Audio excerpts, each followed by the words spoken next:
Bienvenidos a Me Pierde la Boca, un podcast imprudente de gastronomía perpetrado por Curro Lucas, cítrico gastronómico.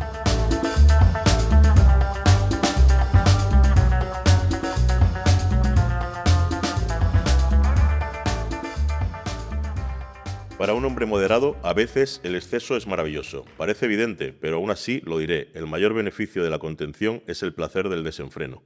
Para quien lleva una vida desordenada y excesiva, el libertinaje es una rutina.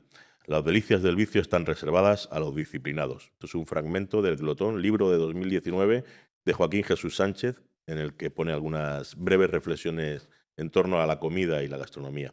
En este episodio vamos a hacer algo radical, antigastronómico. Dejar de comer y de beber. Ni siquiera he traído vino en esta ocasión. Y si no va a ser tan radical, al menos sí vamos a hablar de ello sin miedo. Mi intención es que hoy se hable de ayuno, de obesogenia, de inflamación, de ortorexia, realfoodismo con ínfulas. Venimos a reiniciar el cuerpo y la mente. Bienvenidos a Me Pierde la Boca, donde nos gusta masticar verdades incómodas. No sé si dará tiempo a todo esto, pero esa es mi intención. Bienvenida también Ana Molina, que es farmacéutica, dietista nutricionista, máster en innovación y autora del libro Lo saludable de los alimentos. Lleva más de 15 años trabajando como consultora en salud e innovación para el sector agroalimentario. Acaba de fundar Renew, como si te reiniciaras, un programa de alimentación a base de hortalizas deshidratadas que pone el foco donde más duele, en la longevidad, en la inflamación y en cómo vivimos atrapados en la abundancia. Ana también forma parte de SANIDI, el grupo científico de la Academia Española de Nutrición y Dietética y del Comité de Nutrición de la Fundación Española del Aparato Digestivo. Hoy ha venido a Me Pierde la Boca a hablar sin filtros, porque lo que no alimenta, desinforma. Bienvenida, Ana. Muy bien, muchísimas gracias, Curro, por esa maravillosa presentación. Me alegra que te guste, pero ¿a ti te pierde la boca? A mí sí. Vamos, de hecho, cuando has dicho lo del vino, no te vayas a creer que no me gusta el vino. O sea, Sé que no, pero hoy venimos a ayunar hasta de vino. está claro, está claro. A mí me gusta comer, esa es la realidad. Me gusta comer, soy una disfrutona nata y me gusta mucho además viajar y la gastronomía en el mundo. Buscar lo que destaca, ¿no? Que hay gente que busca lo que ya conoce de casa, pero no la cocina local cuando viaja. A mí eso me parece un poco triste, pero bueno, el miedo a probar cosas nuevas, ¿no? Vale, tú vienes del mundo de la ciencia y de la innovación. ¿La nutrición necesita más ciencia o más sentido común? Pues mira, yo pongo siempre primero el sentido común, porque al final eso es lo que va a hacer que podamos determinar qué es científico, qué no es científico, qué tiene lógica, qué no tiene lógica, y entonces guiar nuestras decisiones de una manera pues, con más sentido común al final. Yo creo que esto tiene que ir primero sí o sí. Muy bien. La gente, cuando se acerca a un nutricionista, ¿quiere salud, quiere adelgazar o busca milagros? Bueno, la mayoría de las veces busca que te digan lo que tienes que hacer. Esto con el nutricionista, con el psicólogo y con tantas otras disciplinas, ¿no? Pero es verdad que muchas veces la gente realmente viene porque quiere un cambio. El coste del cambio suele ser alto, no suele haber beneficio y recompensa si no hay un esfuerzo. Entonces el problema está en la capacidad y en las ganas que tiene la gente muchas veces para hacer este esfuerzo. Que es complicado, ¿no? Ese es el problema que os encontráis en consulta a lo mejor, ¿no? Que la gente tenga la fuerza de voluntad, ¿no? Sí. La adherencia al tratamiento. ¿Sí? La adherencia al tratamiento, exactamente. El principio es fácil, porque al principio cuando vienes con ganas, vienes con energía, pero al final mantener pautas a lo largo del tiempo es complicado. Ujú. Me da la sensación de que hay muchos bulos y mucha mala ciencia alrededor de lo que comemos. ¿Es así o es una percepción? No es totalmente así, pero es que, ¿sabes el problema? Antes de que existieran todo el boom de las redes sociales, pues nuestra eminencia científica y los principales investigadores y la gente a la que seguíamos y seguíamos un poco nuestras pautas y nuestros patrones, pues eran personas que tenían un currículum impresionante, que tenían pues, muchas publicaciones, que tenían mucha experiencia y ahora que son influencers con muchos seguidores. Vuelta al tema del sentido común, ¿sabes? Pues claro que hay bulos, pues claro que hay desinformación, hay una locura ahí fuera en el tema redes sociales, ¿no? Ahora nos fijamos más en los seguidores que en las publicaciones o que en los méritos o en los títulos, ¿no? Eso, a mí eso me parece muy grave. es terrible en nutrición y en casi todo. Exacto. En el periodismo imagino que también y en todo. Confundir seguidores con conocimiento o con influencia a veces es un problema importante. Mm. ¿Cómo podemos protegernos como consumidores de todo esto? ¿Nos hace daño tanta sobreinformación, tanta desinformación sobre lo que deberíamos o no deberíamos comer? Claro que hace daño porque nos puede llevar hacia sitios que no son precisamente saludables, incluso pueden ser peligrosos, ¿no? Entonces, yo siempre digo lo mismo. Lo primero es verificar la fuente de lo que tú lees o de lo que tú sigues. Esto es súper importante, es un pilar fundamental, ¿no? La persona que está escribiendo, la persona a la que está siguiendo, ¿qué formación tiene? ¿Cuál es su background? ¿Cuál es su carrera investigadora? ¿No? Un poco también ahí ya te va orientando pues de la solvencia que pueda tener. Entonces, esto es muy importante. Luego seguir también leyendo libros, ¿no? Y no solamente haciendo scroll en Instagram y obteniendo información así, porque es que al final la información que obtenemos así no es una información que deje pozo tampoco y que podamos digerir y que podamos un poco pues asumir, ¿no? Sino que vamos pescando, vamos pillando información así un poco a modo de bombardeo, ¿no? Se nos van quedando cosas, pero que en la mayoría de las ocasiones pues o se nos olvidan o interpretamos. También la interpretación ahí creo que juega un papel importante, ¿no? De cómo absorbemos la información a día de hoy. Así que también pausa a la hora de informarnos. Pausa, qué importante. Que fíjate, hablas de verificar las fuentes, pero a mí también me da la sensación de que incluso gente aparentemente cualificada y preparada y estudiada, también entran en juego sesgos ideológicos, intereses comerciales, que hacen todavía más difícil elegir bien una fuente informativa en esta materia. Claro, hombre, eso es así, porque es que además en todos los ámbitos cuando una persona está opinando, opina la persona y el profesional, mitad a mitad, no podemos apartar la parte de persona que somos, ¿no? Entonces ahí es donde entran en juego un poco las afinidades y una vez más tu sentido común. Tú sueles hablar del complejo del nutricionista. ¿A qué te refieres con eso? Pues mira, sinceramente creo que los nutricionistas tenemos un gran complejo que a lo mejor muchos compañeros se van a enfadar cuando me escuchen, pero creo que tenemos que creernos más nuestro papel y que seguir estudiando e investigando más, porque yo primero fui farmacéutica, luego fui nutricionista, ahora ya no sé ni lo que soy un poco de todo y un poco de nada, y es verdad que veo que los nutricionistas estamos o están muy encasillados en el tema literatura científica, publicaciones científicas, lo que dice la ciencia y lo que no dice, lo que es científico y lo que no. Yo no veo a los médicos hablar con ese lenguaje. La crítica, también veo mucha crítica entre los nutricionistas, ¿no? Eso no lo veo profesional y no lo veo entre los médicos, ¿sabes? Es como, no sé, el otro día lo pensaba y yo decía, digo, bueno, mi hijo cuando tiene 4 años y medio, cuando empezó a lavarse los dientes, pues estaba todo el rato, mira mamá cómo me lavo los dientes, qué bien me lavo los dientes, mira que me los lavo por aquí o por allí, buscando un poco el reafirmarse. Ahora ya no habla de cómo se lava los dientes, ¿no? Pues yo creo que si sirve la metáfora y si se entiende, tenemos que centrarnos mucho más en hacer nuestro trabajo bien, en investigar, en probar también, ¿no? En la clínica, esa experiencia clínica. No todo tiene que estar evidenciado científicamente al 100%. También hay que probar, Bueno, creo que el concepto es mucho más amplio y el nutricionista hoy día está un poco encasillado en ese complejo porque es una profesión nueva y se está abriendo camino. Creo que es normal. Creo que esto quedará superado dentro de unos años, pero ahora mismo es verdad que lo veo un poco así. ¿Y cómo hemos acabado como sociedad necesitando profesionales que nos digan cómo comer? Bueno, yo creo que siempre volvemos al tema del sentido común y a la desinformación y al ritmo de vida que llevamos, ¿no? Yo creo que estamos totalmente desconectados. Ujú. O sea, si nos conectáramos, necesitaríamos mucho menos que nos dijeran lo que tenemos que hacer porque lo tendríamos también más claro. Andamos tan desconectados, con tanta prisa, con una vida un poco también como tan ajetreadas que hay temas como la alimentación que a lo mejor requieren vuelta al tema de la pausa, un poco de ver, de cocinar, de comprar, de elegir, ¿no? Requiere también un poco de tiempo. Ujú. Y como no lo tenemos, pues a veces pensamos como que es más fácil o que va a venir más fácil si nos dicen lo que tenemos que hacer desde fuera y como un problema menos, ¿no? Que luego al final es un parche. Sí, pues eso se resolverían la mayoría de nuestros problemas volviendo a algo que tú has mencionado ahora mismo, cocinar, volviendo a cocinar. Claro.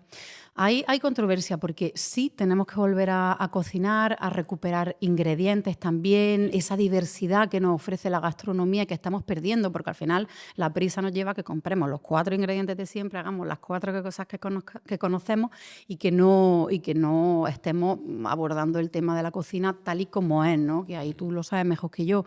Pero claro, podemos abordar todo esto siguiendo la vida que llevamos o tenemos que replantearnos un poco el ritmo de vida para poder recuperar esto, ¿no? Que va antes aquí, el huevo o la gallina también.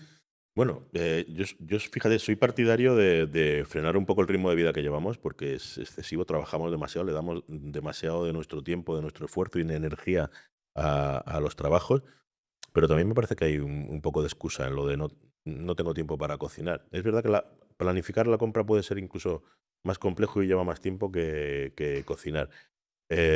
Porque para ver series, la gente se ha visto todas las temporadas de Juego de Tronos, de Mad Men, de Los Sopranos. Para eso hay tiempo. Sí, Para eso hay sí. De tiempo. hecho, mira, hubo una charla en la que dije, ahora mismo, con lo de respecto al tiempo precisamente, ¿no?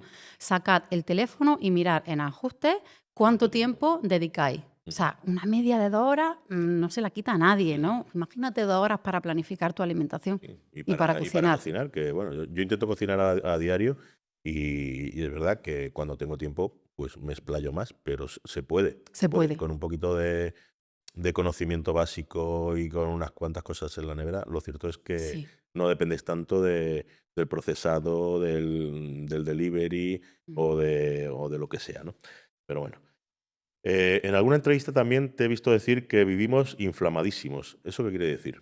Bueno, más que inflamadísimos, sobrealimentados. Comemos muchísimo. Estamos en la única era que, si pensamos un poco y vemos a la historia de la sociedad, que durante 100.000 generaciones éramos cazadores-recolectores que comíamos lo que podíamos y cuando comíamos, y ahora, durante estas 2, 3 últimas generaciones, tenemos alimentos disponibles 24 horas. O sea, estamos todo el día comiendo. Realmente comemos muchísimo más de lo que necesitamos y claro, todo eso pues tiene un coste, ¿no? Un coste que va mucho más allá de la obesidad, sino que pasa pues, por numerosas enfermedades, etcétera. De hecho, fíjate el dato, o sea, la primera causa de muerte en el mundo, la primera, ¿eh? O sea, por lo que muere más gente en el mundo es por la enfermedad cerebrovascular que depende directamente de hábitos de vida modificables, como son la dieta, el ejercicio físico, la radiación solar, el tabaco, el alcohol, etcétera, ¿no? Entonces, esto es grave. Y sobre todo en el mundo civilizado, digamos, ¿no? Sí. Cuanto más desarrollado, más incidencia de estos problemas. Mm. ¿Y por qué nos cuesta tanto parar de comer? Eso es una pregunta buenísima, vamos, y que yo no tengo la respuesta. O sea, yo creo, no tengo la respuesta realmente, pero si reflexionamos un poco aquí, realmente nos cuesta parar de todo.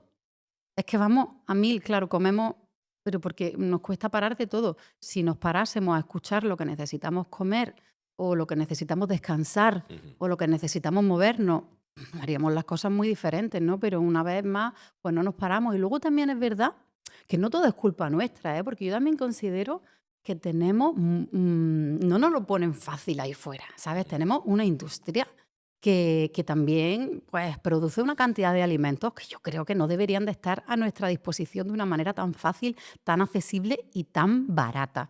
A nuestra disposición y a la de nuestros hijos, ¿no? Entonces, no todo es una cuestión de fuerza de voluntad. También hay un entorno exogénico. Tenemos horarios laborales que nos obligan a estar sentados y que luego que creemos que con 1 hora de gimnasio vamos a contrarrestar las 8, 10, 12 que tenemos, que llevamos sentados, ¿no? Y luego eso también, oye, que también somos humanos, ¿no? Y si vamos por el supermercado, estamos cansados, tenemos hambre y nos encontramos un elenco, un gran abanico de productos que nos van a aliviar el hambre física y emocional, pues oye, no somos de piedra, ¿no? Y los niños, pues imagínate. Ujú. Sí, hay una gran presión. Entonces, a veces, ¿qué comemos más? ¿Por hambre, por ansiedad, por aburrimiento, por inercia? Por hambre, el último. Ujú. El último porque motivo por el que comemos es el hambre. sí, totalmente. Si es que comemos muchísimo, comemos mucho más de lo que necesitamos. Si fuera por hambre, nos daríamos cuenta de que necesitamos muchísimo menos de lo que Comeríamos una comemos. vez al día, a lo mejor, ¿no? O menos cantidades, Menos. también menos cantidades. A lo mejor eso, mira, el número de veces depende mucho de la persona y del metabolismo de cada persona, su ritmo de trabajo también y demás. Su gasto físico, su gasto cerebral, pero es verdad que la cantidad, bien dividida en número de tomas o reducir la ingesta, al final el hambre es la última. Comemos mucho por impulso, por hábito social también, porque tenemos eventos, ¿no? Porque hay que parar para desayunar a las 11 y tenemos que ir a tomarnos la tostada, y nos tomamos una, nos tomamos dos. Luego tenemos la comida, luego tenemos la cena, luego tenemos muchos eventos sociales, y luego también tenemos mucha ansiedad y la comida calma la ansiedad también. La comida llena vacíos también, ¿no? Entonces, pues bueno, comemos por muchas razones y yo diría que la última realmente es el hambre. Vaya. ¿Y por qué hay tanto miedo a hablar del ayuno? O al menos eso dices tú, que hay cierto miedo mediático y social a hablar del ayuno. Yo lo percibo, ¿no? Porque yo llevo estudiando, investigando, practicando el tema del ayuno desde hace 15 años y a mí me han hecho muchas entrevistas y te digo que nunca o casi nunca se ha publicado la entrevista como tal, ¿no? Siempre ha habido recortes, siempre ha habido sesgos, siempre ha habido otro nutricionista que esté en contra para equilibrar la balanza. Me he encontrado, yo no sé, hace 5 años le propuso a una periodista, trabajaba mucho con un periódico que hablábamos siempre pues, de las propiedades de los alimentos, siempre me decía, proponme temas, tal, y le dije, mira, está el tema del ayuno que se está empezando a investigar mucho, hace 5 años hubo un pico en investigación, ¿no? ¿Por qué no hablamos de este tema? Ah, no. Este tema, estos son bulos, son mitos, aquí hay pseudociencia, aquí tal, ¿no? Y es como, bueno, creo que hay miedo, una vez más. El miedo viene del desconocimiento. Y en el tema del ayuno hay miedo porque hay desconocimiento, porque nadie se ha puesto, o sí, claro que hay gente que se ha puesto, ¿no? Pero que nos falta todavía ponernos más a indagar qué es esto y qué es lo que hay. Vale. ¿Cuáles son los mayores bulos que has escuchado alrededor del ayuno intermitente? Pues el primero, hablar de dieta, Ujú. pegada a la palabra dieta junto a la palabra ayuno. Para mí eso, o sea, ya no es que sea un bulo, es que es una barbaridad, porque es como decir, no lo sé, ¿no? Como que respirar es una dieta, ¿sabes? Que el oxígeno alimenta, no sé, al final el ayuno es que no es una dieta, no es un milagro, no es un bulo. El ayuno es un mecanismo fisiológico que desarrolla el animal, tanto el hombre como el animal, para sobrevivir en periodos de escasez de alimentos. Punto. Y durante ese tiempo se regenera, se repara y además dispone de combustible. Ujú. O sea, no es una dieta, no es. Luego ya viene sus beneficios, su uso, sus modalidades y todo lo que tú quieras, ¿no? Pero yo lo primero y lo que más me suele cabrear es el tema de que se vea al ayuno como a una dieta y que solo se una al tema del ayuno intermitente cuando es tan amplio que reducirlo solamente al ayuno intermitente me parece, pues, triste. Bueno, hay muchos nutricionistas que la palabra dieta no les gusta nada, ¿no? Sí, yo ahí suscribo. Estás en ello, ¿no? Sí. Y bueno, ¿y el ayuno es para todo el mundo o quién no debería ni planteárselo? Pues mira, las primeras contraindicaciones dentro de que hay muchos tipos de ayuno, ¿vale? Pero bueno, vamos a generalizar, porque hay casos en los que ningún tipo de ayuno está indicado, que son trastornos de la conducta alimentaria. Siempre que haya un trastorno de la conducta alimentaria, una anorexia, una bulimia, una anorexia nerviosa, pues cualquier relación restrictiva con la comida puede suponer un problema. Entonces ahí está muy claro, ¿no? Luego también hay otros problemas que son como más lógicos, pues como unas enfermedades neurodegenerativas, cánceres en estadios avanzados, también estados de desnutrición, cuando no hay un índice de masa corporal suficiente como para tirar de reserva, pues son casos de insuficiencias renales graves o agudas. Hay casos que están descritos en los que está contraindicado cualquier tipo de ayuno. De acuerdo. Y entonces, ayunar, ¿qué es? ¿Es un acto de salud, de rebelión? ¿De rebelión por qué, Curro? No lo sé, porque te estás diciendo pues, que hay miedo a hablar del ayuno. Podría ser un acto de rebelión en el sentido de, oye, me opongo a esta presión social por comer 5 veces al día, que te recomiendan en algunos casos, Ya. 3, o que el desayuno sea la comida más importante del día. Es Exacto. decir, hay una serie de de pautas y de presiones que hemos tenido siempre en el hogar, en los medios, etcétera, que dices, oye, pues yo elijo el ayuno como podría ser un acto de rebeldía. Sí, como También, ¿no? Decir, oye, de frenar yo con no todo desayuno, eso. yo me levanto a mí me pasa, yo soy incapaz de tomar nada hasta que pasan 2 horas desde que estoy levantado. Ya. Como mucho un café solo. Entonces, y hubo un momento que dije, no lo hago, y llevo muchos años sin hacerlo. Ojo, era un acto de rebelión ni consciente en todo caso. Claro, tú seguramente tendrás más hambre tardía nocturna. Me pasa. Claro, serás más búho que alondra. Esto se está corroborando un poco ahora. Antes seguro que te criticaban porque no desayunabas. ¿Cómo no vas a desayunar, no? Y ahora Bueno, estás de moda, como también llevo digámoslo muchos así. años trabajando en casa, la gente ni lo sabe, pero Ya, o sea, nadie me ha ya. criticado, pero es verdad pero sí es verdad que luego cuando estoy en contextos sociales, pues es verdad que en el desayuno, pues yo tiendo en ese de recién levantado, tiendo a comer poco, o sea, café. Serán más nocturnos. Es que además esto es así, ¿no? La gente que es más nocturna, comedores más nocturnos, por la mañana tienen menos apetito. Por eso, Sí, cuando también me preguntan, oye, ¿qué es mejor?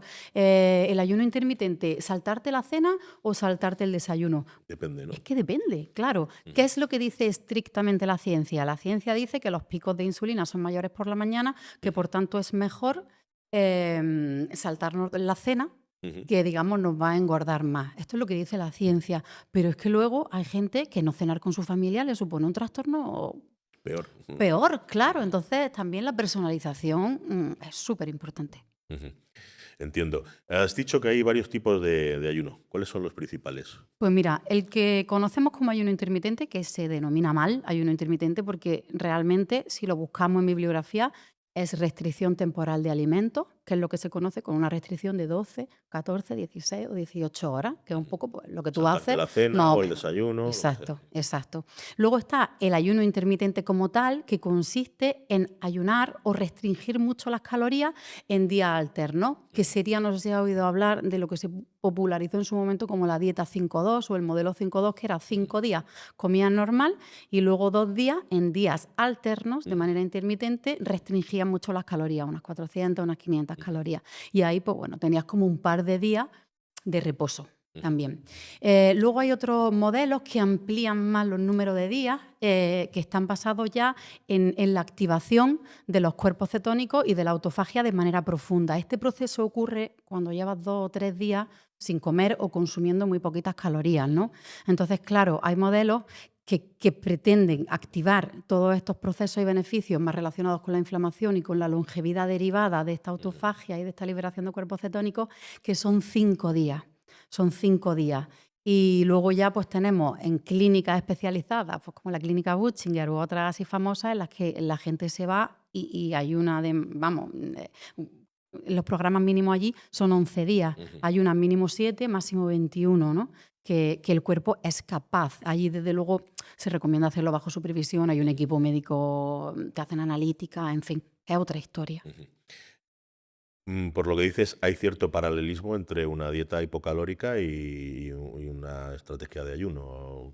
Sí, hay un paralelismo, pero una gran diferencia. Una dieta hipocalórica suele tener, digamos que si tú, una persona, una media entre un hombre y una mujer que tienen un ejercicio físico estándar normal, se le recomienda unas 2000 calorías para que tengamos como una referencia. Cuando hacemos una dieta hipocalórica, consumimos unas 1200, unas 1500, tenemos una pequeña restricción de calorías. Cuando queremos activar los mecanismos del ayuno, como son la cetosis y la autofagia, necesitamos una restricción mucho mayor que una dieta hipocalórica. Por eso no se puede prolongar de la misma manera en el tiempo. Tú una dieta hipocalórica pues la puedes hacer un mes, la puedes hacer 2 meses, lo que te prescriban, ¿no?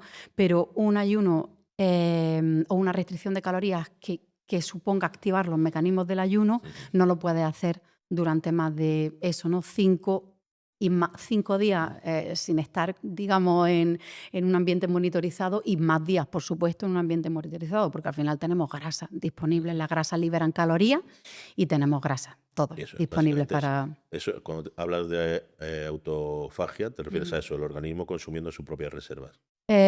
Organismo consumiendo su reserva Ujú, es liberación, es lo que se llama cetosis, ujú, liberación de cuerpos cetónicos. Autofagia es cuando las células se regeneran y se reparan y empiezan a consumir su combustible desgastado ujú, o deteriorado lo consumen. Es un mecanismo de supervivencia celular.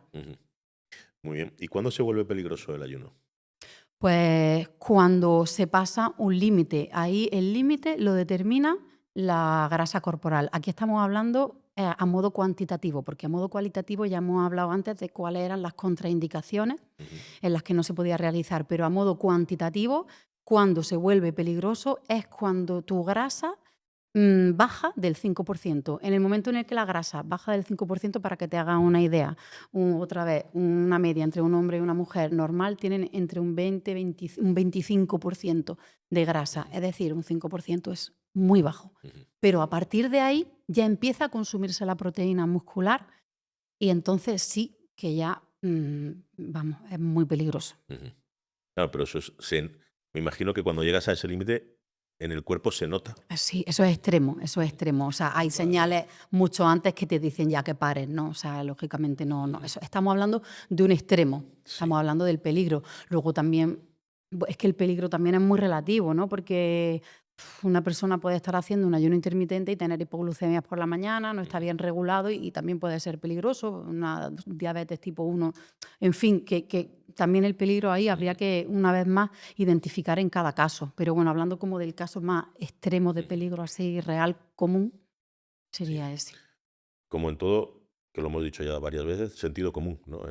en todo esto. Sentido común. Vale, vamos a hablar del proyecto que has puesto en marcha recientemente junto con otras 2 socias, Renew, que básicamente es una propuesta de ayunar, pero comiendo con una serie de productos deshidratados y cuyos objetivos principales son reducir la inflamación y apostar por la longevidad. ¿De qué se trata este programa? Que en principio creo que es de 5 días, ¿no? Si no recuerdo mal.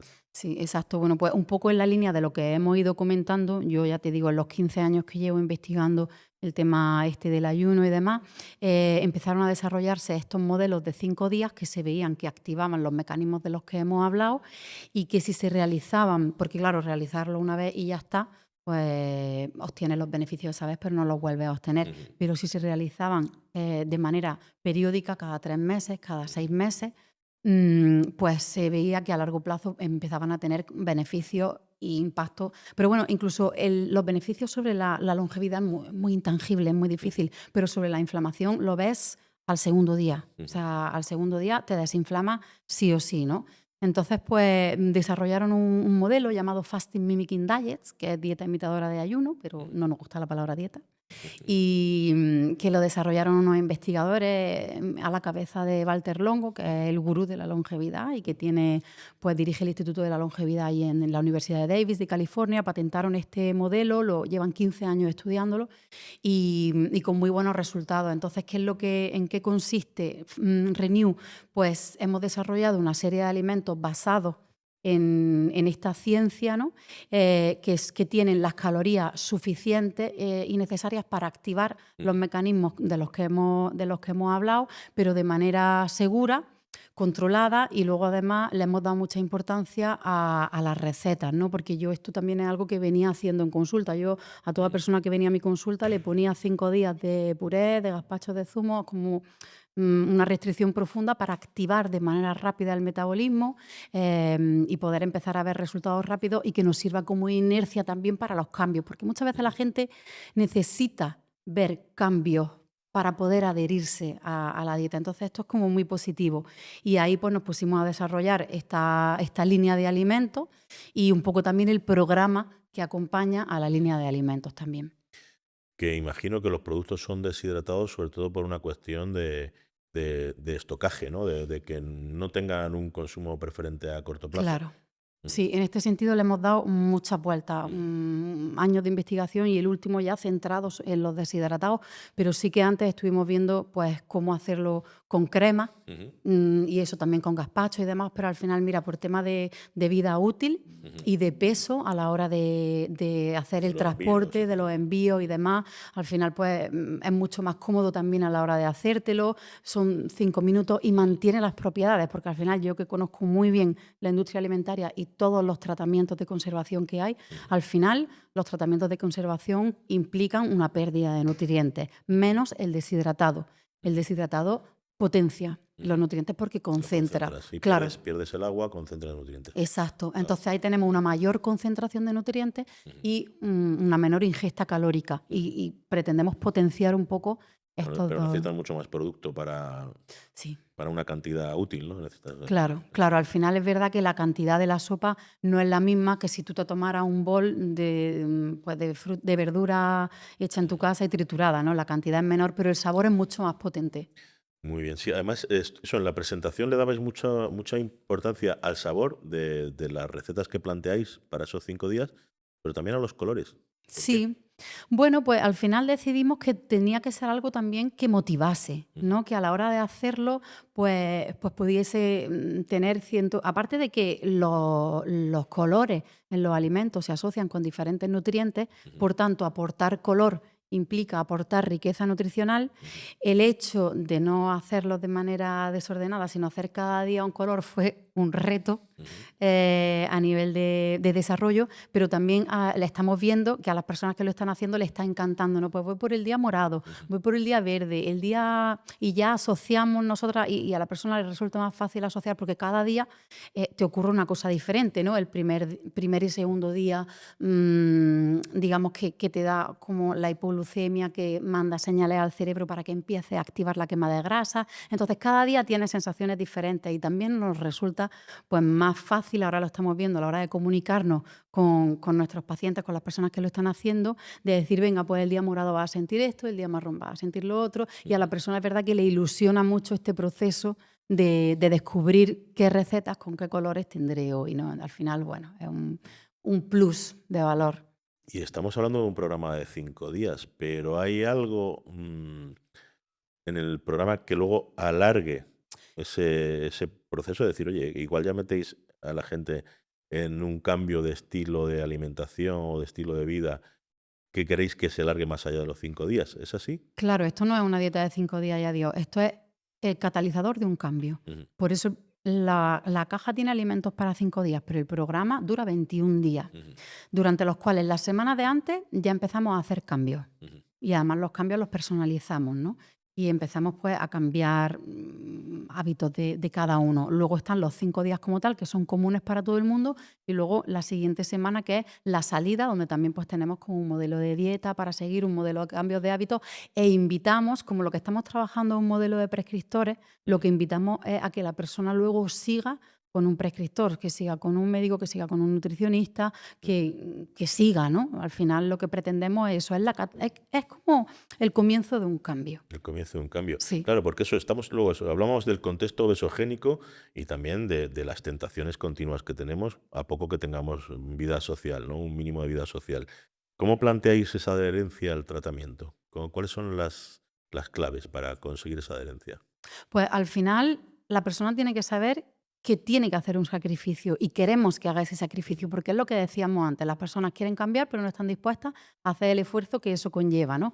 Entonces es verdad que para eso también estamos nosotras, están las sesiones, está el grupo de WhatsApp para ayudar y para motivar, y el hecho de que haya un grupo ayuda a no sentirte solo en esa dificultad, ¿no? Porque está claro que ahí tienes el fin de semana de antes y el fin de semana de después de esos 5 días, pues Ujú. tienes que hacerlo bien si quieres obtener todos los beneficios que esto te da, ¿no? Sí. Entonces, pues claro, al final es difícil, pero bueno, para eso tenemos la comunidad, para eso tenemos el apoyo y también recordamos que son pocos días, ¿no? Que luego si tú los 21 días lo haces bien y luego sigues en tu tratamiento nutricional, tú tus fines de semana podrás seguir tomándote tu cerveza, tomándote tu tapa. Ujú.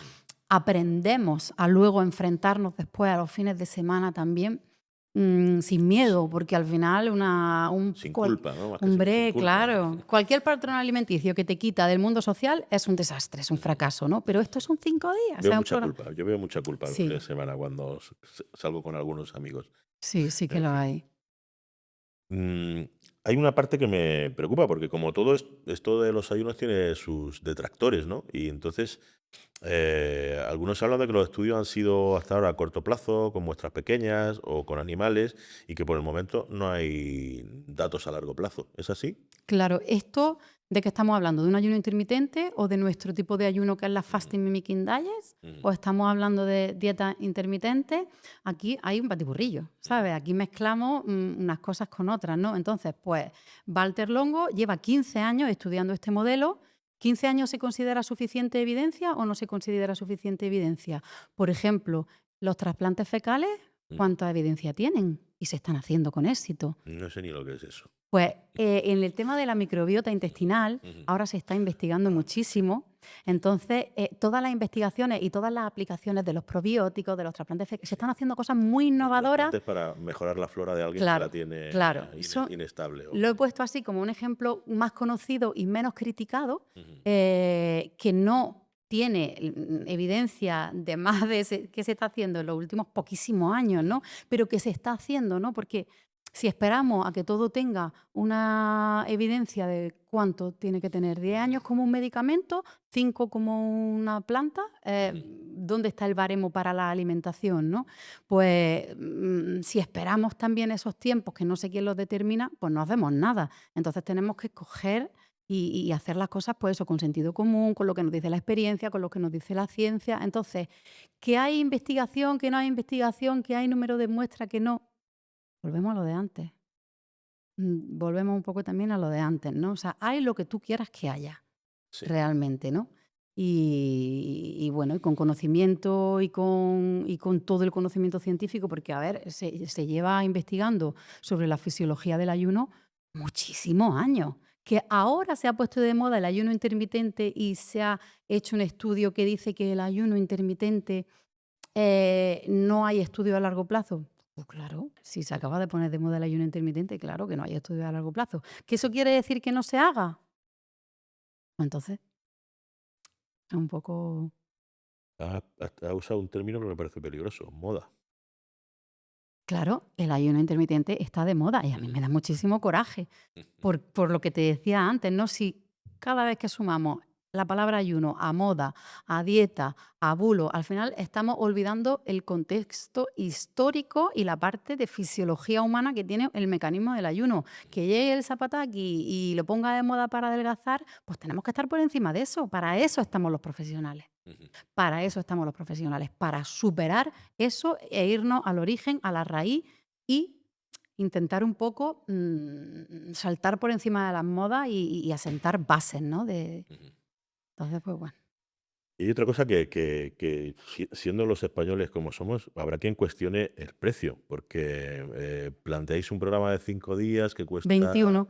bueno, 21, 5, pero la alimentación son 5 días. Yo sé por dónde me vas a responder a esto, ¿no? Ujú. Pero por eso yo quiero también que se aclare, porque tú me vas a hablar de 21 días, aunque la gente va a tener en la mente que se va a alimentar 5 días de productos deshidratados por 220 euros, creo que vi en la web, Sí, ¿no? sí, sí, sí. Claro, es que con ese dinero, yo que hago la compra y que cocino, con ese dinero para una semana me alimento de lujo y me hago una dieta hipocalórica de lujo. Entonces, Claro, pero los beneficios no van a ser los mismos, los ujú, objetivos son muy diferentes, ujú, ¿no? Yo te entiendo ujú, y sé que esto son cosas que nos van a venir nos va a sí o pasar, sí, claro. nos va a pasar, claro, nos va a pasar. Lo que pasa que o sea, esto no es una dieta hipocalórica, esto Ujú, no es para adelgazar, esto tiene otro objetivo. ujú, Entonces, el precio no son los 5 días de los alimentos, porque la persona está con nosotros 21 días. Entonces, si tú sumas que estamos 3 profesionales, ujú, tenemos 3 sesiones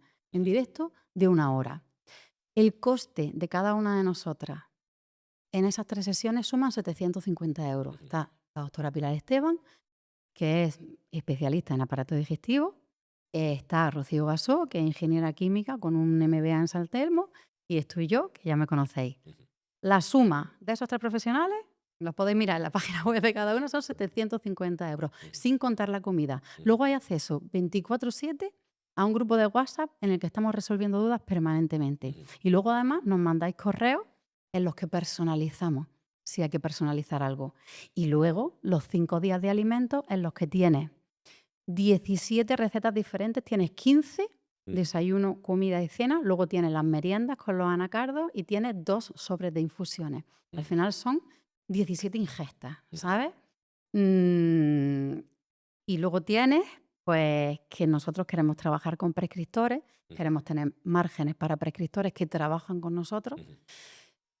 Suma. O sea, caro o barato, para mí, Tú lo ves para mis barato. cuentas, para mis Vale, cuentas, es vale, barato. vale. Para quien lo vea Ujú. como 5 días en comparación. Oye, luego te vas a un restaurante y te gastas 100 euros, ¿no? Ujú. Te vas a Y un menú, más. a un menú degustación Ujú. de 1 hora o 2. Sí, pues es que eso también es que es una cosa también que me preocupa a mí. Yo soy aficionado a gastar lo poquito que gano, lo malgasto en restaurante y viaje. Pues lo malgasto entre comillas, ¿no? No se me ocurre mejor forma. Pero, pero claro, me preocupa sea el ayuno, pues eso, como el restaurante de lujo, algo para una élite, ¿no? Porque al final se lo puede permitir gente que no tiene que currar de 8 a 12 horas en trabajos extenuantes y que además tienen cierta capacidad económica, ¿no? Para hacer ese desembolso una vez cada 3 meses, que creo que es lo que planteabas antes. Sí, mira, la ciencia dice una vez cada 3 meses lo que han investigado. Lo que pasa es que nosotras somos muy conscientes de las posibilidades económicas, y luego de la complicación que tiene también el hacerlo, del coincidir también con periodos de mucho calor o de mucho frío. Entonces, realmente nosotros lo que recomendamos es hacerlo 2 veces al año, coincidiendo con los cambios de estación, porque es más fácil cuando hay un clima moderado Ujú. para los cambios de tensión, bajada de presión y demás. Y luego, a los 3 meses, hacer un recordatorio tuyo con nuestra ayuda en tu casa de 1 día, de 2 días, Ujú. pero que tenga un recordatorio a los 3 meses, ¿no? Entonces, si tú al final sumas los 440 y lo divides entre los 12 meses, Ujú.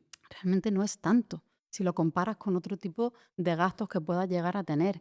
El otro día, yo reflexiono mucho con lo del precio porque yo soy muy tonta. A mí siempre me ha dado mucha cosa cobrarle a la gente. Siempre me pasaba lo mismo en la consulta de nutrición. Dejé de pasar consultas porque todos eran primos, amigos, tal, y no le cobraba a nadie. Ujú. Entonces, pues imagínate la ruina, ¿no? Entonces, reflexiono mucho sobre el precio porque yo, menos mal que está Rocío, que ella es la que lleva las cuentas y la que lleva los números y tal, porque si no, por mí, vamos, no haría negocio. Y el otro día estaba en la peluquería y veía una cola de mujeres en concreto que estaban haciendo cola esperando para lo que era la tatuadora, ¿no? Y yo veía una clase media baja Ujú. y pensaba, bueno, a lo mejor estas mujeres no podrían consumir Renew, quién podría, no podría, el precio. Y le pregunté a la Un peluquera, digo, tatuaje cuesta más, sí. Para tatuarse las cejas, Ujú. 150 euros y lo tienen que repasar cada X también. Es que luego ahí están las prioridades y el criterio y el gusto. Claro, claro. Entonces, yo me quedé, Ujú. digo, jo, pues entonces, o sea, que estamos hablando de salud, Ujú. que estamos hablando de salud, que estamos hablando que tenemos personas en el programa que les remiten dolores inflamatorios, sobre todo mujeres a partir de cierta edad, artritis, artrosis, Ujú. que reducen la medicación, que reducen los dolores, que aumentan la energía, que es que lo vemos, que esto no es que lo estoy diciendo yo porque, o sea, si no te lo gastas ahí, pues no sé. Cada uno sabrá. Sí. ¿No? Y fíjate, de la presentación se me quedó grabada una cosa, porque alguno de vuestros conejillos de Indias contaba que además de los beneficios para el cuerpo, durante la fase de ayuno notaron una claridad mental mayor, ¿no? Y desde la evidencia científica, ¿cómo afecta ese ayuno al cerebro? Esto está descrito, mira, y hay 2 vías fundamentales por la que esto ocurre. Cuando la primera, que es como la más básica y elemental, la digestión consume energía. Ujú. Entonces, no sé si te habrá pasado, seguro que sí, que estás con energía, comes, plof, y te da el bajón. Ujú. Esto pasa, ¿no? Entonces, en cuanto quitamos o Me reducimos. pasa más al mediodía que por la noche. Me imagino que por lo decía al principio de que si búho o que Que si tú eres hormiga. más búho, claro, claro, claro. Pues esto pasa porque al final la digestión consume el 10% de la energía. Entonces, pues el hecho de no tener digestiones te quita el hambre Ujú. y por tanto tenemos más energía disponible. Luego hay otro hecho, que es que cuando empezamos a movilizar Ujú. la grasa se moviliza y se liberan lo que se llaman los cuerpos cetónicos, que ya hemos hablado de ellos, ¿no? Los cuerpos cetónicos son el combustible que tiene nuestro cuerpo y nuestro cerebro cuando no tenemos alimentos. Este combustible los cuerpos cetónicos son 3, nos ponemos como un poquito científicos. Y uno de ellos se llama beta-hidroxibutirato. Este cuerpo cetónico ha sido muy estudiado, en particular lo aislaron en Silicon Valley, que tú sabes que están permanentemente buscando maneras de ser más eficientes, de rendir más y demás. Pues lo aislaron el beta-hidroxibutirato y vieron que era un combustible muy limpio para el cerebro, que te daba claridad mental, que te permitía pensar mejor, mejor toma de decisiones, etcétera, etcétera. Entonces lo aislaron y de hecho se comercializa a modo de suplemento de pastilla, ¿no? Pero esto es lo que ocurre. Al segundo o tercer día empezamos a liberar estos cuerpos cetónicos que son un combustible muy limpio para el cerebro. Y esto se suele notar en el 80% de los casos. ¿Cuándo no se nota esto? Cuando llevamos un ritmo que no nos permite ni siquiera notar esto, ¿no? Cuando es verdad que hay personas en las que hemos visto que llevan un ritmo tal que no tienen ni siquiera la capacidad de poder notar esta claridad mental que ocurre. De hecho, Mario Vargas Llosa lo decía, ¿no? Que él se iba a la clínica Butchinger a ayunar para poder crear mejor y bueno, mira, también en los tiempos de Hipócrates, Platón, había filósofos que hacían ayunar a sus discípulos durante tiempos largos antes de transmitirles conocimiento, precisamente para que tuvieran esta claridad mental y pudieran recibir mejor los... Los griegos lo hicieron todo antes. Sí. En fin. También, fíjate, estábamos hablando del cerebro y en los últimos 15 años, quizás 20, pero yo creo que 15 más bien, sobre la relación entre el intestino delgado, la microbiota y el cerebro. ¿Cómo afecta también el ayuno al intestino delgado y a su flora? Pues mira, este tema también es muy interesante porque es verdad que ya sabemos esta conexión que existe entre el sistema digestivo, el intestino y el cerebro, y esto es debido a que el sistema digestivo pues tiene unas 170 millones de neuronas, ¿sabes? Que se comunican de manera bidireccional con el cerebro. Entonces, con la inteligencia artificial, métodos de secuenciación y de diagnóstico, estamos empezando a saber mucho más de la composición de la microbiota intestinal. Entonces, esto nos está permitiendo saber qué es lo que modifica esta microbiota y cómo se relaciona con el cerebro. Entonces, con el ayuno en concreto, sí que se ha visto que, por ejemplo, ayuno en día alterno tiene la capacidad de modificar la flora intestinal y se ha visto su impacto directo sobre la reducción del tejido adiposo marrón, que es aquel que se considera nocivo para la salud. Y luego también se ha visto que en general diferentes formas de ayuno pues tienen la capacidad de modificar la microbiota, y una modificación de la microbiota tiene pues un impacto muy grande sobre enfermedades inflamatorias, sobre enfermedades neurodegenerativas, sobre enfermedades mentales también, que esto es muy curioso, también interesante, ¿no? Cómo la microbiota manda señales que acaban en el cerebro y modifican nuestra conducta. O sea que comer mejor también nos puede ayudar a pensar mejor o adaptarnos mejor a la realidad, a nivel Sí, mental. sí, y estar más regulado a nivel hormonal, porque al final el bienestar es una cuestión hormonal también. La liberación de serotonina, que su regulación es multifactorial, pero ya sabemos también que la microbiota tiene la capacidad de liberar neurotransmisores como son la serotonina y que impactan directamente sobre el bienestar, ¿no? Entonces, pues, y la alimentación, sobre todo una alimentación inadecuada, proinflamatoria, pues daña y perjudica esa microbiota y, por tanto, toda esta regulación de estos sistemas tan complejos de los que estamos hablando. ¿Y el ayuno mental también lo recomiendas? ¿Descansar un poquito la cabeza? Totalmente. Totalmente. Esto, vamos, si no antes, después que el ayuno estomacal, de manera paralela. De hecho, nuestro programa invita a que durante esos días hagamos también un poco de ayuno mental y nos centremos. Cuando damos las pautas de preparación de qué es lo que tenemos que dejar de comer, cómo tenemos que entrar al ayuno, también damos recomendaciones de cómo estos 5 días intentar organizar también un poco la familia para que la persona que lo está haciendo pueda estar también más conectada, más descansando, ese reposo mental del que tú hablas y que es tan necesario. Y además es que lo hemos visto, el ayuno es menos efectivo si no consigues desconectar también mentalmente. Todo es menos Bien. efectivo, yo creo, ¿no? Que Sí, si no sí, sí, consigues sí. No, desconectar claro, no, sí, mentalmente, sí. todo, Y todo. por eso decía yo siempre lo digo, que una de las cosas que más nos enferma y no se ha estudiado lo suficiente es los ritmos de trabajo y los excesos de trabajo que Sí, llevamos. sí, Que no hay forma de solucionarnos y cuando somos nuestro propio jefe, a veces peor todavía. sí, peor todavía. En fin. Em, Como nos estamos comiendo el tema, me voy a ir saltando algunas preguntas de las que tenía previstas, siempre me pasa.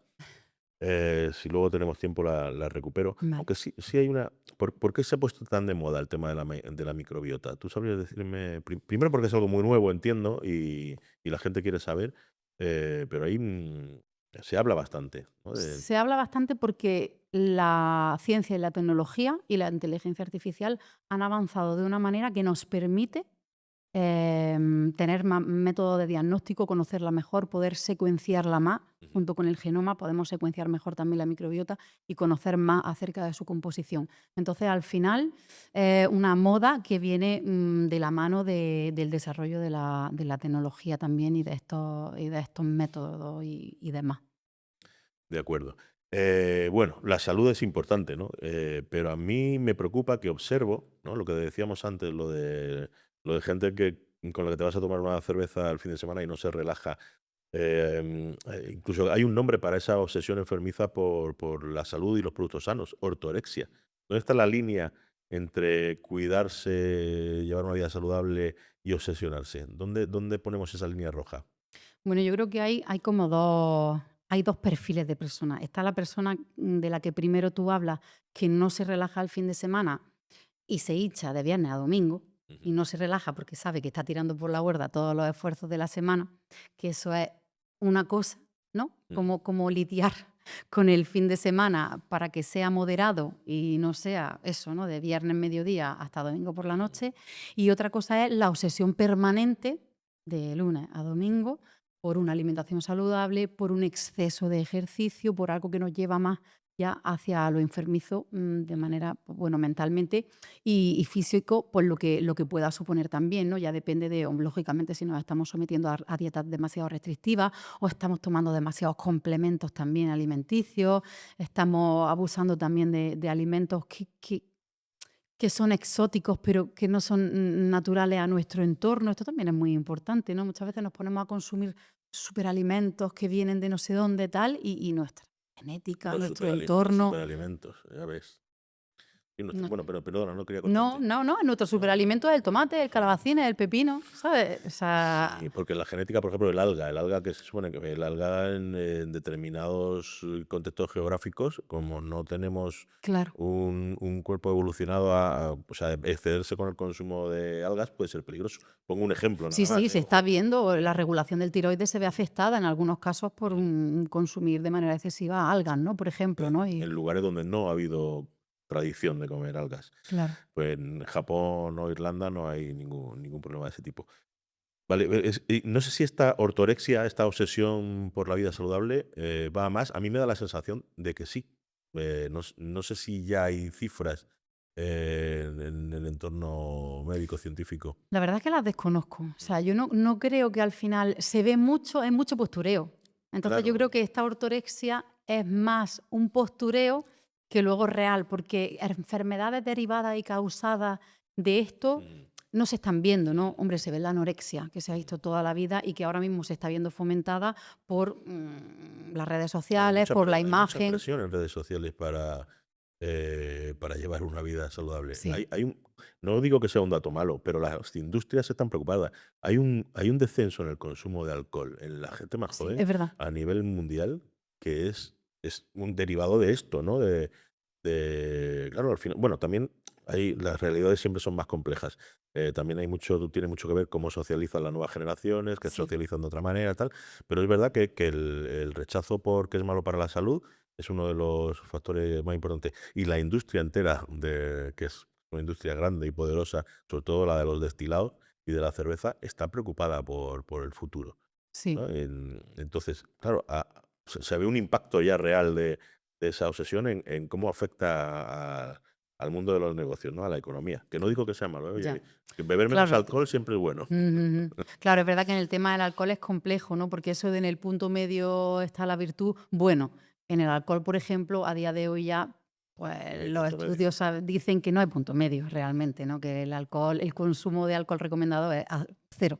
Entonces, pues bueno, en ese sentido es verdad que es un ejemplo que es cierto que está ocurriendo, porque también lo vemos, los adolescentes están yendo mucho más al gimnasio, están consumiendo a lo mejor más proteína, más botes de proteína que alcohol. Ojo, que he visto ya negocios en una ciudad pequeña como la nuestra, negocios de batidos proteicos. Sí, esto es una Y cosa que está funciona. en auge de manera, desde mi punto de vista, Mm. preocupante. Es preocupante, pero ya Preocupante. no te hablo de tiendas, hablo de hostelería. Hostelería Si ya no de también. tienda donde tú puedas comprar el polvito, ¿no? Hostelería donde te vas y te hacen tu batido proteico. Es que hay una obsesión por la proteína también, que Sí, vamos, una de las dietas de moda, ¿cómo se llama? La keto es, la la keto. proteína, sí. Sí, bueno, al final es un poco lo mismo, una dieta cetogénica alta en proteínas y grasa y baja en hidratos de carbono, pero creo que eso es una cosa y otra cosa es la obsesión por la proteína y la industria que te pone proteínas ya en todo. Nos parece que todos los productos tienen que tener proteínas para que los compremos. Y a ver, ¿hacemos tanto ejercicio como para consumir toda esa proteína que consumimos? Si estamos diciendo que vamos 1 hora al gimnasio y estamos sentados 10, un poco de sentido común. Sentido común, el menos común de los sentidos. Sí. Vamos a hablar de industria, porque tú has trabajado con el sector agroalimentario. ¿Son todos los procesados malos o hay una industria que hace bien las cosas? Yo creo que cada vez hay una gran tendencia a hacer las cosas mejor. Esa es la realidad.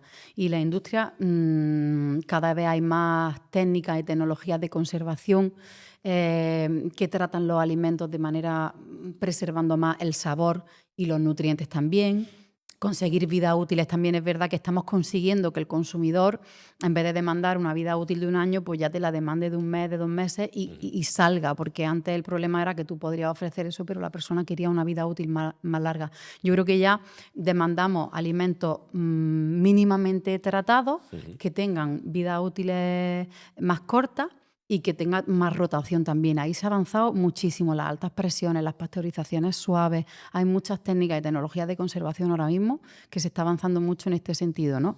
Que todavía queda por hacer, pero se está avanzando mucho. En ese sentido es verdad que la industria tiene todavía un papel crucial en lo que hablábamos antes del ambiente obesogénico. Está avanzando, pero tiene que seguir avanzando, ¿no? Pero ya se está haciendo porque también por ley está viniendo, ¿no? Reducción de azúcares, reducción de grasas, que todo esto también tiene su doble lectura, ¿no? Porque muchas veces para quitar hay que poner. Sí. Entonces, Sí, siempre están la sal, el azúcar y la grasa siempre están jugando. Si quitas de una, estás poniendo de otra. claro. Entonces es verdad que, no sé, desde mi punto de vista, Para que las cosas tengan sabor, claro. Claro, si quitas, pones. Entonces, al final, a veces es peor lo que pones que lo que quitas, ¿no? Porque, por el ejemplo universal de los desnatados, pues ya sabemos que los desnatados no contribuyen, por ejemplo, a una pérdida de peso o a una reducción del colesterol o a una vida más saludable. ¿Y cuánto tiempo hemos estado consumiendo yogures desnatados azucarados que contribuyen totalmente de manera negativa? En fin, que al final ahí también tenemos que tener mucha estrategia y ahí sí que creo que tiene que haber mucha profesionalización. Los nutricionistas tenemos, tecnólogos alimentarios y dietistas nutricionistas, tenemos que implicarnos en la industria alimentaria. No hay otra, ¿eh? No hay otra para que las cosas se empiecen a hacer bien. Sí, porque me da la sensación de que esas cosas que se están empezando a hacer bien son en empresas más jóvenes, ¿no? En la gran industria se sigue haciendo todo bastante mal. Sí, se va un poco a remolque también de lo que va diciendo el parche. No, venga, ahora la ley dice que tenemos que reducir por aquí. Pues bueno, ¿cómo podemos hacer para...? Al final eso no cambia la mentalidad, ¿no? Hay una claro, está la filosofía del máximo beneficio, no la de la salud del consumidor, me parece a mí. Sí, al final, no sé, yo no quiero para mis hijos que haya bollicao enriquecido en hierro o reducido en tal. Yo quiero que no haya bollicao y que haya alternativas de fruta o de lácteo que le pueda llevar. ¿Sabes lo que te quiero decir? No quiero una cosa reducida que sustituya, o sea, quiero una alternativa. Bien. La fruta está ahí. Lo que pasa es que No está de moda. tiene peor prensa que el bollicao para los no niños. está de moda. En fin. ¿Y el movimiento Real Fooder? ¿Aliado o enemigo? Ay, a ver, yo no sigo el movimiento, ¿no? O sea, ¿que puedo hablar en un momento dado de comida real? Pues como su palabra indica, comida que sea real, eso lo sigo. Pues claro que sí, porque soy de la que dice que tenemos que leer los etiquetados nutricionales y tenemos que entender lo que está poniendo y encontrarnos cosas que nos esperamos encontrar dentro del etiquetado, ¿no? No cosas raras. Entonces, en ese sentido, eso real food, sí, seguir la corriente que hay liderada por la persona que lo lidera. Bueno, desde mi punto de vista también él se está yendo mucho hacia la industria, hacia sus intereses, como tenemos que hacer todo aquí para ganarnos la vida. Ojo, no lo critico, pero no, ni lo critico ni lo sigo. Yo me mantengo ahí un poco. Es verdad que tenemos que hablar de alimentos reales, pero no como un movimiento de masa sin saber el trasfondo de lo que significa, ¿no? Entonces, pues bueno. Entiendo, sí. Bueno, ya me lo decía también un amigo nutricionista hace tiempo, que de pasar consulta no se vive. En fin. Oye, hay una cosa de la que se nos va acabando el tiempo y hay una cosa de la que quiero hablar, que es la dieta mediterránea, que se habla tanto de ello, pero claro, es un modelo, no sé, hemos hablado tanto, hemos manoseado tanto la dieta mediterránea que ya no sé si es un modelo nutricional válido o un relato nostálgico que ya no vivimos realmente. Mira, yo creo que la dieta mediterránea o se adapta a los tiempos en los que estamos viviendo o se va a extinguir. O vamos a seguir, como tú dices, hablando de dieta mediterránea de manera vacía.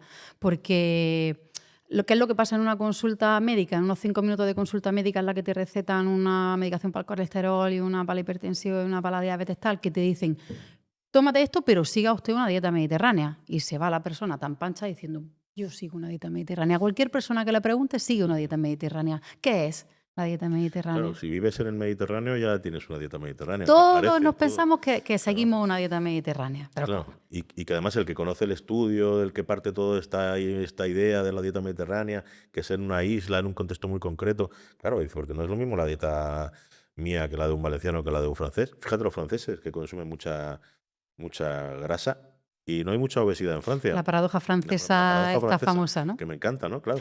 Allí se habla de que como la comida siempre es social, pues es más lenta, ¿no? Lo que te comentaba fuera de micro de este especialista de Harvard que dice que comer despacio es una de las claves de la longevidad.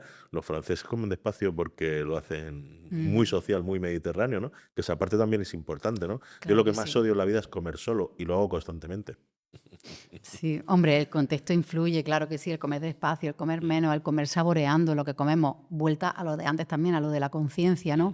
Y es verdad que la dieta mediterránea necesita ahora mismo que se deje de hablar de ella como un concepto vacío y que se le dé contenido a la modernización de la dieta mediterránea. La dieta mediterránea yo no creo que deba perpetuarse ahora como modelo, sino que debemos coger los ingredientes que sabemos y que hemos estudiado, que el estudio Predimed tiene identificados que son beneficiosos para la salud, como son el aceite de oliva, como son el aguacate, como son los pescados azules, como son las frutas y verduras, ¿no?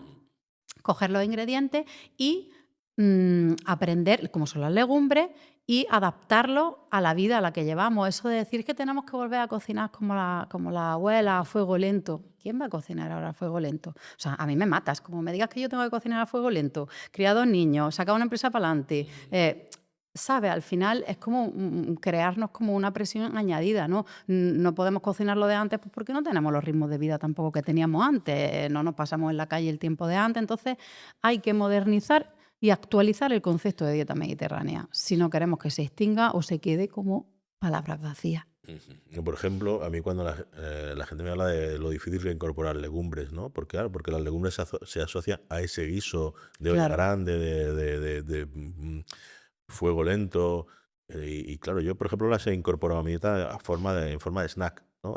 Con una mezcla de especias, de la que sea la mezcla de especias india, moruna o la que modo me invente. hummus, a lo mejor dices, ¿como snack o cómo? No, bueno, modo hummus también me vale, lo hago con alubias, todo, pero como snack, air fryer, un poquito de aceite, una mezcla de especias, pum, y como tostaditos. ¿Sí? y sustituyen a unas palomitas, por ejemplo, para ver una película.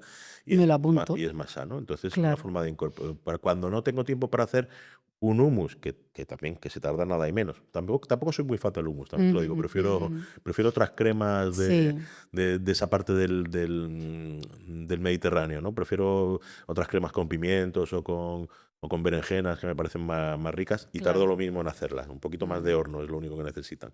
En fin, Hombre, ¿cómo ahí- actualizamos la dieta Ahí mediterránea? en ese sentido, por ejemplo, para el uso de las legumbres, lo que hablábamos antes de cómo la industria está avanzando para darnos alimentos mínimamente procesados, transformados, que nos puedan resultar útiles y nos ayude a adaptar un poco estos ingredientes de la dieta mediterránea, pues ahí un bote Las de legumbres cocidas son maravillosas.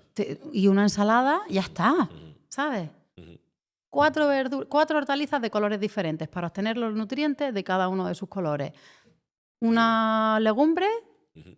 y no necesitan más. Es un aguacate, un aceite de oliva y tienes una ensalada maravillosa. O sea que lo de no Correcto. consumir legumbres, y además eso ya lo sabemos, ¿no? Antes legumbres 2 veces, 3 veces por semana, ahora las que quieras son pocas, porque es que son una fuente de proteínas, son una fuente de fibra para la flora intestinal, son una fuente de nutrientes. Entonces es verdad que luego tenemos el tema de la pasta de legumbres también, que me preguntan mucho, pero la pasta de legumbres, ¿es legumbre o no es legumbre? Pues le hice una radiografía de composición nutricional a la pasta normal y a la pasta de legumbre y realmente está un poco a caballo. Ujú. Está en la mitad entre composición nutricional. Está a la mitad, sigue teniendo más proteína que una pasta normal, sigue teniendo menos hidratos de carbono que una pasta normal y más fibra que una pasta normal. No tanto como la legumbre en sí, pero también podría ser una opción en un momento dado, ¿no? Para hacer pues, otro tipo de receta. Sí. Hablas de modernizar la dieta mediterránea y yo te voy a hablar un poco de pasado, porque en tu libro de 2015, Lo saludable de los alimentos, proponías una dieta que pretendía aprovechar lo mejor de las doctrinas que ya existían, especialmente de la dieta mediterránea y de la crudivegana. Entonces tú proponías la doctrina o la dieta crudimed. ¿Te sigue gustando ese modelo? Sí, la verdad es que sí, me da pena que lo vendiera tan malo tampoco, ¿no? Porque, bueno, ya te he dicho antes que es que soy muy mala vendedora. Pero creo en ese modelo que al fin y al cabo viene a decir esto y a mí es que en aquellos entonces me gustaba mucho y ahora me sigue gustando. Lo que pasa que es verdad que dispongo de menos tiempo para cocinarlo. En aquella época tenía más tiempo y lo hacía más que en la dieta crudivegana.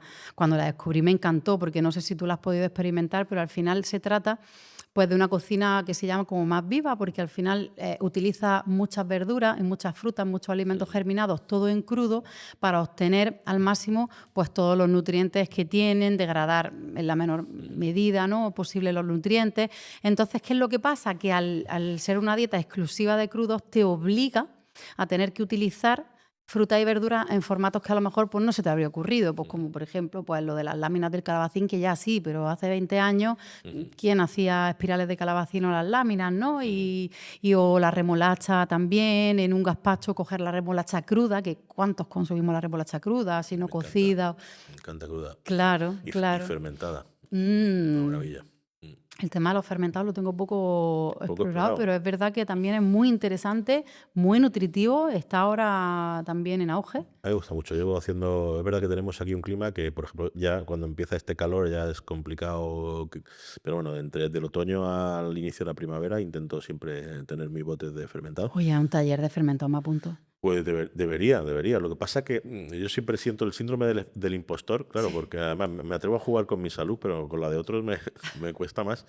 Pero eso es un mundo a Bueno, nos explorar. puede enseñar la teoría y luego que cada uno explore en su casa, Bueno, ¿no? y con vegetales los riesgos son pocos. Sí. A mí, por ejemplo, me gustan mucho los fermentados de rábano, de coliflor, de remolacha, son algunos Qué maravilla. son algunos de mis favoritos. Sí, se quedan muy bien, muy bien. Pues se nos está acabando el tiempo. Hay muchas cosas de las que me gustaría hablar. Me hubiera gustado más hablar, por ejemplo, de fermentado, de probióticos, etcétera, pero lo vamos a dejar para otra ocasión. Pero sí me gustaría que hicieras lo que le pido a todos los invitados, que me recomendaras un libro, una película, algún artilugio cultural que tenga algo que ver con lo que hemos estado hablando. Hombre, yo te iba a decir, pero creo que no es políticamente correcto, que a todo el mundo pues, le recomiendo que haga renew y que pruebe la experiencia. Pero creo que eso, bueno, no queda tan bien. Pero sí que es verdad que he querido arriesgarme y no tener miedo y recomendar El arte de ayunar, de la doctora Wilhelmi de Toledo, que es la directora científica de las clínicas Buchinger en Alemania y en Marbella, y cuyo prólogo... Son los pioneros en todo esto. Son los pioneros. Y además investigan muchísimo, están permanentemente investigando porque tienen pacientes, todos los días tienen pacientes para investigar. Entonces, eso de que no hay muestras suficientes, ellos tienen muestras de sobra. Entonces, es verdad que animo al que diga que no hay evidencias que vea sus publicaciones. La doctora Wilhelmi es muy activa en investigación y también tiene 2 libros, El arte de ayunar, el prólogo es de Mario Vargas Llosa. Entonces, pues le hacemos nuestro pequeño recuerdo y bueno, y ahí lo dejo. Merece la pena el libro, entonces, ¿no? Sí, porque te ayuda a entender un concepto mucho más amplio del ayuno que te saca de la casilla del ayuno intermitente de moda. Entiendo. Yo siempre traigo también algún libro. En este caso, he traído uno que me marcó mucho. No hemos hablado, hemos tocado el tema de refilón, pero es verdad que yo quería haberlo tratado más. Pero bueno, a mí me cambió la forma de entender la alimentación, que es un libro de 2015, como el tuyo, La digestión es la cuestión, de Julia Enders, que bueno, básicamente descubre los secretos del intestino, el órgano más infravalorado del cuerpo humano, que habla de esa Muy conexión bueno. con el cerebro, de la importancia de la microbiota. Bueno, pues cambia la forma de entender cómo nos alimentamos. A mí me lo me tengo gustó y mucho. es verdad que es muy bueno. Me lo debería de volver a leer, porque estos son libros que yo creo que hay que ir leyéndose, ¿verdad? Periódicamente. Pues, sí, yo creo que por lo menos repasarlo. El título en la traducción al español es horrible. El título original en alemán era mejor, te hacía desearlo más. Lo que pasa es que como no sé alemán, ahora no sé traducirlo. Pensaba que lo había apuntado por aquí, pero no. En su día sí busqué qué significaba exactamente el título original. En fin, Ana, no sé si hay algo importante que tú quisieras decir que no te haya preguntado. Yo creo que Hemos abarcado bastante. hemos abarcado bastante. Sí. No, me quedo muy satisfecha, muy contenta Me y alegro. espero que tus oyentes también. Aquí no se va a cortar nada, va a salir la entrevista íntegra. Perfecto. Así que seguro que en eso no vas a tener pega. Pues Ana, muchísimas gracias por a ti, estar en Me Curro. Pierde la Boca y emplazo a los oyentes al siguiente episodio, que no sé ni cuándo será ni sobre qué tema será. Muy bien. Muchas gracias, Ana. Gracias a ti, Curro.